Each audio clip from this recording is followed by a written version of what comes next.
भिवंडी तालुका के कोपर गांव जय गणेश हनुमान मंदिर के प्रांगण में श्री जगत गुरु तुकाराम महाराज वारकरी संप्रदाय व कोपर गांव के ग्रामस्थ मंडलों द्वारा अखंड हरिनाम सप्ताह व ग्रंथराज ज्ञानेश्वरी पारायण कार्तिकी सोहला का आयोजन दिनांक 31 अक्टूबर 2025 से 3 नवंबर 2025 तक बड़े हर्षोल्लास के साथ किया गया। इस अवसर पर अभिषेक, महापूजा, महाआरती, भजन, कीर्तन, हरि पाठ, पालकी, काले का कीर्तन, महाप्रसाद सहित विभिन्न कार्यक्रमों का आयोजन किया गया, जिसमें भारी संख्या में अनेकों मान्यवर तथा कोपर गांव के सरपंच, उप सरपंच व आजी माजी सरपंच, उप सरपंच तथा ग्रामस्थ मंडल महिला व पुरुष उपस्थित थे।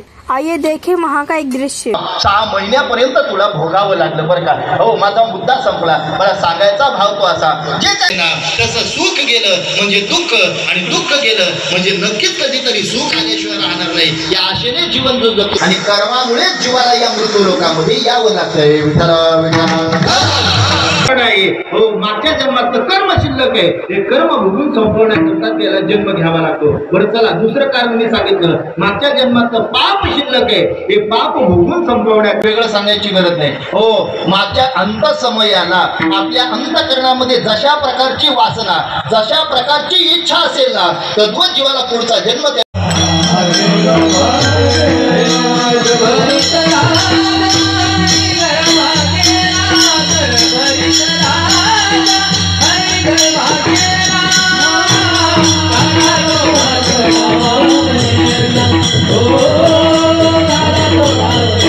महाराजांनी सुंदर प्रमाण दिलं। महाराज म्हटले, जड भरत राजा हरणी गर्भा गेला, घाला तो घातला वास नेले। महाराज म्हटले, हो खरं तर त्या ठिकाणी ज्याच्या करता आलेला होता तेच विसरला आणि विसरल्याचा परिणाम विसरली तया थोर पुन्हा 84 लक्ष योनीमध्ये फिरण्याकरता तो उमेदवार म्हणून तयारच असतो बरं का। हे वेगळं सांगायची गरज नाही, कारण काय, हो ज्याच्या करता आलेला आहे तेच तो विसरला बरं का। हो, जड भरताचं उदाहरण त्या ठिकाणी सांगता येईल। हो, तो जड भरत राजा आधी सर्व संघाचा परित्याग त्याने केला बरं का। देवासाठी घेऊन जोग अवघा भोग त्याची येला, भोगाचा त्याग केला आणि भोगाचा त्याग करून तो त्या ठिकाणी वनामध्ये आला बरं का। वास्तविक तसं पाहायचं झालं तर हा जड भरत नेमका या जड भरताचा अधिकार तो काय, हो किती श्रीमंत, किती संपन्न होता, हो त्याचा अधिकार काय सांगू तुम्हाला, त्याच्या नावामुळेच आपल्या भारताला भारत हे नाव पडलं, असा तो जड भरत अधिकारी पुरुष। बर, किती श्रीमंत, किती ऐश्वर्यवान, त्याच्या ऐश्वर्याचं वर्णन केलेलं आहे। काय वर्णन केलं ते महाराज त्या ठिकाणी वर्णन करतायत बरं का। 18 बार वनस्पती, फुले फळे ओळी ते 22 त्या पोखरणी, नद्या गंगा वाहते ज्या घरी कुलस्त्रिया, राजे राण्यांनी संपत्ती ते सुख सोडून या, दास या योग सेवीसी पर्यदेरे मदालसा रे बाळा। त्या मदालसेने आपल्या बाळाला पाळण्यात घातलं आणि पाळण्यात घालून त्याच्या ऐश्वर्याचं वर्णन, त्या जड भरताच्या ऐश्वर्याचं वर्णन त्याला सांगितलेलं आहे बरं का। एवढा ऐश्वर्य संपन्न होता, पण सर्व संघाचा परित्याग केला। हो, गंगेच्या किनारी, हो नाही का, सरोवराच्या किनारी आला, सुंदर झोपडं बांधलं आणि झोपडं बांधून तिथं आपलं जीवन व्यतीत करू लागला बरं का। हो, बरं अघटित घटना घडली ती अशी की काही हरणी पाणी पिण्याच्या निमित्ताने कळपाने त्या ठिकाणी आलेल्या होत्या आणि कळपाने तिथे आल्यानंतर हो आता ते पाणी पित असताना मोठी वाघाची डरकाळी त्या ठिकाणी ऐकायला आली आणि डरकाळी ऐकायला आल्याचा परिणाम त्या सगळ्या कळपाच्या हरणीच्या कळपामध्ये एक हरिण गरोदर होती, गर्भिणी होती बरं का। तिने विचार केला, आपण जर याच्या सहज पाळायला लागलो तर नक्कीच आपल्या धावण्याचा वेग थोडासा कमी होईल का, आपण गरोदर आहोत याकरता, आणि मग याच्याकरता होईल काय, होईल की आपल्याला तो वाघ पकडेल आणि आपण त्याची शिकार होऊ। बरं आपण होऊ यात नवल काय, आपल्यासह आपलं बाळ आपल्या पोटात जे वाढतंय ना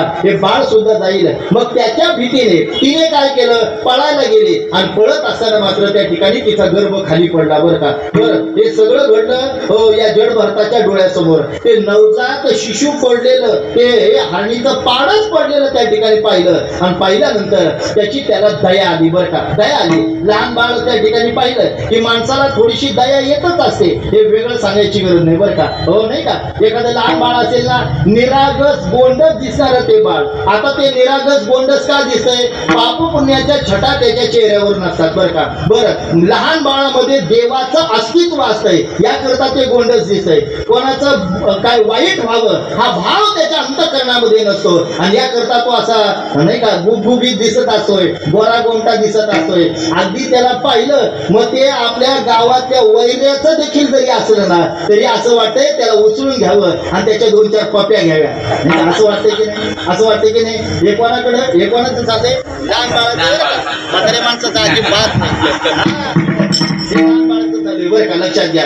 हो, ते नवजात आणि त्या ठिकाणी त्या हरणाचं पाडच पाहिलं आणि नेमकं याला त्याची दया आली बरं का. हो, दया आल्यानंतर हो त्या ठिकाणी जवळ गेला आणि त्या जडभरताने त्याला उचललं. हो, सरोवरावर नेलं, त्याला स्वच्छ केलं आणि झोपड्यामध्ये घेऊन आला बरं का. आता ते लहान आणि पाडस आहे बरं, त्याचं जीवन त्याला जगावं असं जेव्हा त्याला वाटतंय ना, त्यावेळेस हा पहाटे पहाटे दिवसा जायचा, हो लुसलुशीत असं गवत त्या ठिकाणी आणायचा आणि गवत त्या हरणाला द्यायचा. बरं, अजून त्याच्या शरीराचं पोषण व्हावं याकरता नानाविध प्रकारे त्या ठिकाणी त्या बाळाचं तो पोषण करू लागला बरं का. मी कशा करता सांगतोय, तो ज्याच्या करता आलेला होता तेच विसरला बरं का, आणि विसरल्याचा परिणाम त्याला दुःख भोगावं लागलं. आता परिणाम काय झाला? परिणाम असा झाला, कधी काळी त्याला आठवण यायची आपण देवाचं नामचिंतन करायला इथे आलेलो आहे, आणि म्हणून कधी जर त्याने डोळे बंद केले ना, तर डोळे बंद केल्यानंतर देवाचा विग्रह त्याच्या डोळ्यासमोरच येत नव्हता, त्याच्या समोर यायचं ते हरणाचं पाडस यायचं बरं का. बरं,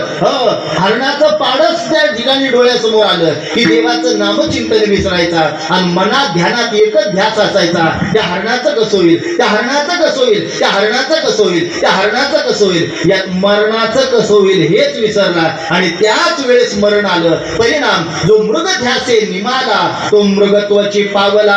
अर्थात हरणाच्या अपेक्षेने, हरणाच्या वासनेने त्या ठिकाणी मरण आलं. परिणाम, पुढचा जन्म त्याला हरणाचाच घ्यावा लागला. जडभरत राजा हरणी गर्भा गेला, घाला तो घातला वासनेने. मग याकरता भगवान तुम्हा आम्हाला उपाय सांगतायत बरं का.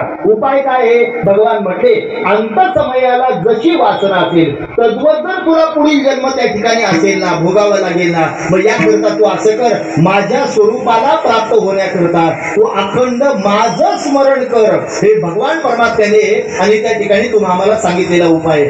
आरणी आणि मरणी जया जे आठवे तो तेची गती ते पावे, म्हणून सदा स्मरावे माते चितवा. म्हणून सदा स्मरण तू माझं कर. एकदा का माझं स्मरण केलं म्हणजे मत स्वरूपाला तू प्राप्त झाल्याशिवाय राहणार नाही. हे वेगळं सांगायची गरज नाही बरं का. लक्षात घ्या, माझा मुद्दा इथे आहे, माझ्या जन्मातली वासना ही माणसाच्या पुढील जन्माला कारण आहे. या 3 कारणामुळे, ही 3 कारण मी सांगितले. पहिलं कारण, कर्मामुळे दुःख भोगावं लागतंय. दुसरं कारण सांगितलं, पापामुळे जन्म घ्यावा लागतोय. आणि तिसरं कारण सांगितलं, मागच्या जन्मातल्या वासनेमुळे पुढील जन्म त्या ठिकाणी. दुसरा मुद्दा मी आपल्या समोर मांडलेला होता, देवाला मात्र आणावं लागतंय बरं का. अनिला ही रूपा बळे करोनी खळे हरिदासी.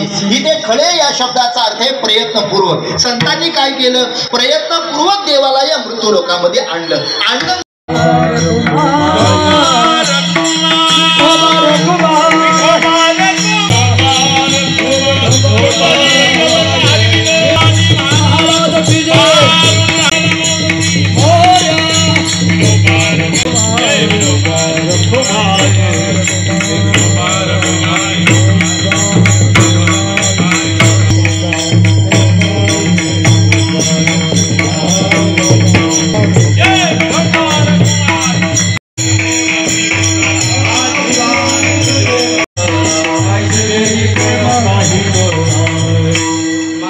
तुझे वर्णी गुणनाम ऐसे दे प्रेम काही कळा. बरं का. आता याने रामतांना काय केलं? आपल्याला ते स्तनामध्ये विष भरून देवाला मारण्याकरता आले, पण देवाने सायुज्य नावाचं पद मात्र तिला त्या ठिकाणी देऊ केलं. चोरी करताना सापडले आणि मग आईने विचार केला, या की तू घरी चोरी करतोय, त्या की गावातही चोरी करत असावा असा विचार आईच्या मनामध्ये आला. आणि मग आईने शिक्षा दिली. काय शिक्षा दिली? म्हणे आजपासून तू गावात राहायचं नाही, उद्या जाई राहणार सगळे निघून जाणार. गाई राखायला गेला. गाई राखत असताना तिथे सुद्धा अनेक प्रकारचे माहिती भगवत प्राप्तीची भूक आहे, आणि याकरता खेळ मोडा वापरता देवाने एकूण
पाहुण्यांना प्राधान्य देतो।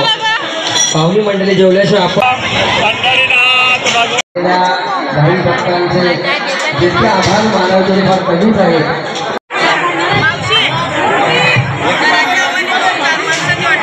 हरिओम। काल नगर प्रदक्षिणा होत असताना आपल्या संपूर्ण पालखी सोहळ्याला श्री संतोषी माता मंदिराच्या वतीने हार्दिक स्वागत करण्यात येत असतो दरवर्षी आणि सर्वांना सुंदर असा दूध मसाला दिला जातो। त्यासुद्धा परिवाराचं या मंडळाच्या वतीने हार्दिक आभार व्यक्त करतो।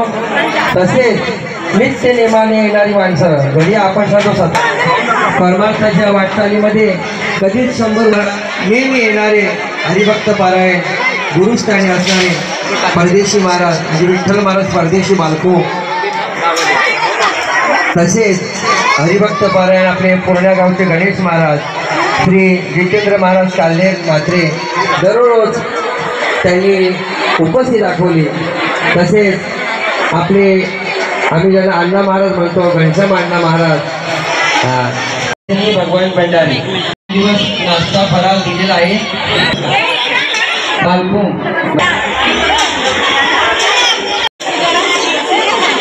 गोरेगावची बाब